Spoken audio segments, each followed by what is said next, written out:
le ndoda ithi isimo sayo sempilo saqala ukukhahlameza ngo-2018 ngenxa yendle egeleza egcikeni layo. I'm breathing all this that is now affecting my health to a point whereby I'm now on a chronic treatment.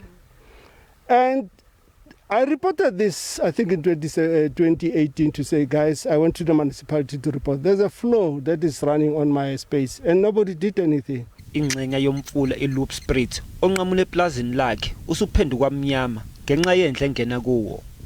I'm still breathing this daily and nothing changes. I don't know what it is that I have to do for sewer plant to be fixed. Omasipala bendawo ibona kufanele baqikelele ukuhlinzeka kwemvelo ephephile nenempilo. Kodwa kule ndawo isikhungo esihlinzeka umphakathi ngamanzi ikokosi asinayo incazelo. As a local municipality, eMerafong has a legal obligation to provide sanitation services that are sustainable and that do not pollute the environment. The question of checks and balances really cannot be separated from this broader national issue of strengthening local government and rooting out corruption and mismanagement. Njengoba emjondolo kanye nezinye izakhiwo kwanda njalo eduzane lokufaka ingcindezi ingqalasizinda yokuthuthwa kwendle. Kodwa ukungagcina kwengqalasizinda sesimweni kwenza isimo sibe sibi kakhulu.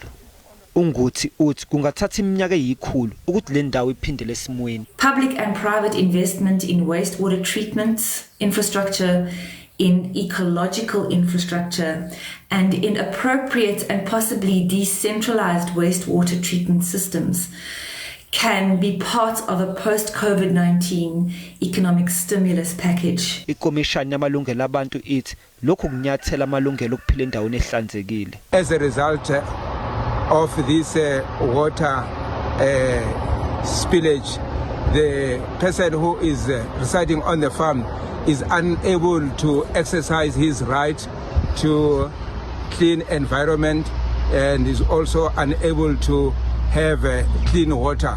And then it is so painful because of the current coronavirus pandemic. Ipuntshile imizamo yokuthola ukuphawula komasipala waseMerafong.